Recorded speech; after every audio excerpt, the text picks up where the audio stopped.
Assalamualaikum warahmatullahi wabarakatuh. Ketemu lagi dengan saya. Oke, pada materi kali ini kita akan bahas tentang bentuk pengujian hipotesis komparatif dua sampel independen. Untuk kategori bentuk hipotesis komparatif dua sampel independen, di sini ada beberapa metode. Ada 7. Yang pertama Fisher exact probability, Chi kuadrat, dua sampel, median test, Mann-Whitney-U test, Kolmogorov-Smirnov, uji Wald, dan independen. Semua dari metode ini dibedakan berdasarkan jenis datanya. Apabila data nominal, maka Fisher exact probability dan chi-square, kemudian ordinal dan interval atau rasio adalah uji T dua sampel independen. Selain didasarkan pada jenis data, nanti didasarkan pada jumlah besar kecilnya sampel yang ada dalam penelitian. Oke, yang dimaksud dengan bentuk hipotesis komparatif dua sampel independen, arti dari independen itu sendiri yaitu di mana arti bebas atau independen ialah tidak terkait satu sama lain atau bisa juga diartikan berasal dari sumber data yang berbeda. Sedangkan uji hipotesis komparatif dua sampel independen berarti menguji definisinya ini ya, menguji signifikansi perbedaan nilai rata-rata dua sampel yang tidak berpasangan. Sampel yang tidak berpasangan biasanya disebut juga sampel independen. Nah, dalam sampel independen ini digunakan dalam penelitian yang menggunakan pendekatan survei, di mana independen tersebut lebih tepatnya yaitu data yang bebas. Saya ulangi lagi, untuk arti independen ialah tidak terkait satu sama lain atau bisa juga diartikan berasal dari sumber data yang berbeda. Contohnya dalam hal ini sumber datanya siswa kelas A dan kelas B, di mana kelas A dan kelas B siswanya atau orangnya atau mahasiswanya itu benar-benar beda. Tidak ada satu mahasiswa yang ikut dalam kelas A dan kelas B, tapi dua kelompok yang berbeda, yaitu siswa kelas A dan siswa kelas B. Masing-masing kelas mempunyai data nilai ujian siswa, di mana semua data tersebut berasal dari sumber yang berbeda, yaitu siswa kelas A dan kelas B, maka disebut sebagai data independen. Nah, itu yang dimaksud independen. Jadi benar-benar dua data yang berasal dari dua populasi yang berbeda. Contohnya di sini berasal dari kelas A dan berasal dari kelas B. Tidak ada anggota dari kelas A itu juga menjadi anggota kelas B. Yang jelas yang satu anggota A dan yang lain pasti anggota B. Tidak ada yang keduanya. Oke, itu arti dari konsep bentuk hipotesis komparatif dua sampel.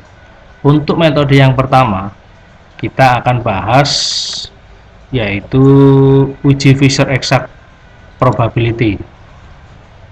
Pada uji Fisher exact probability, definisinya uji ini digunakan uji ini digunakan untuk menguji signifikansi hipotesis komparatif dua sampel independen apabila datanya berbentuk nominal. Data berbentuk nominal itu data yang bertujuan hanya mengkategorikan saja.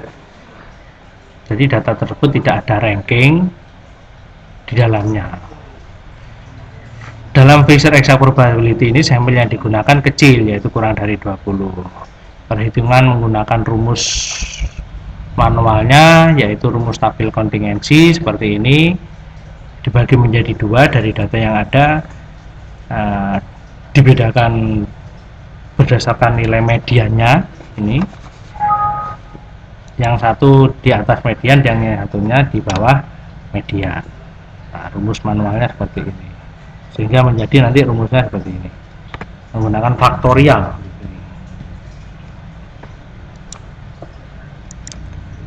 keputusan uji untuk menarikkan kesimpulan dalam Fisher Exact Probability ini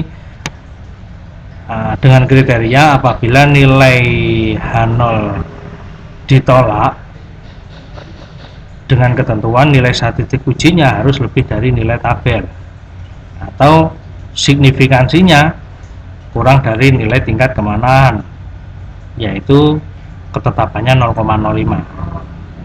Jadi perbandingan nilai kemanaan yang diperoleh dalam perhitungan program nanti kalau lebih kecil dari 0,05 yang digunakan sebagai ketetapan, maka H0-nya ditolak. Mungkin konsep dari uji Fisher Exact Probability seperti itu. Yang kedua, uji Chi-square. Dalam kasus uji Chi-square, keduanya sama-sama menguji hipotesis. Bedanya dengan Fisher Exact Probability ya, sama-sama menguji hipotesis komparatif dua sampel independen. Dari di sini ada yang kurang independen apabila datanya berbentuk nominal, jadi sama-sama digunakan apabila datanya berbentuk nominal dan sampelnya dua sampel independen. Bedanya kalau Chi-square dua sampel independen ini sampelnya besar. Kalau Fisher Exact Probability itu sampelnya kecil. Perhitungan dapat menggunakan rumus stabil kontingensi sama. Jadi ini jika ukuran sampel kecil maka digunakan exact Fisher Probability. Jika kurang dari 20, jika sampel besar maka menggunakan uji Chi kuadrat. Jika sampelnya lebih besar lagi sama menggunakan uji Chi kuadrat, tapi rumusnya seperti ini. Kalau lebih dari 40, kalau hanya 20 sampai 40 seperti ini. Rumus stabil kontingensi ini itu nanti aplikasinya langsung menggunakan program saja. Nah, keputusan atau kriteria uji di sini menggunakan tabel nanti ya, dengan kriteria kalau H0 apabila H0 ditolak dengan ketentuan nilai statistik ujinya lebih besar dari nilai tabel.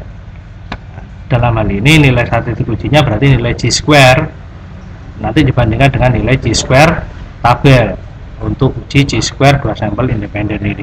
Atau kalau kesulitan melihat tabel Chi-square, nanti tinggal melihat nilai tingkat kemanaan yang diperoleh dalam program, dalam perhitungan, atau biasanya nilai signifikansi dibandingkan dengan tingkat kemanaan yang ditetapkan, yaitu 0,05. Kalau nilainya itu tingkat kemanaan yang diperoleh dalam program lebih kecil, maka lebih kecil dari tingkat kemanaan yang ditetapkan, maka hipotesis awalnya ditolak, artinya hipotesis alternatifnya diterima. Jadi yang ditulis dalam kesimpulannya adalah bunyi dari hipotesis alternatifnya itu. Kemudian untuk, nah ini bentuk hipotesis komparatif dan sampel independen untuk data nominal ini ya. Nah, sekarang untuk data interval atau rasio, untuk data ordinal mungkin nanti saja ya. Soalnya ada 4 metode yang tertera untuk data ordinal. Banyak sekali. Untuk data interval atau rasio ada metode UJT 2 sampel independen. UJT 2 sampel independen dibagi, tujuannya ya di sini digunakan untuk menguji hipotesis 2 sampel independen di mana data yang digunakan berkategori interval atau rasio.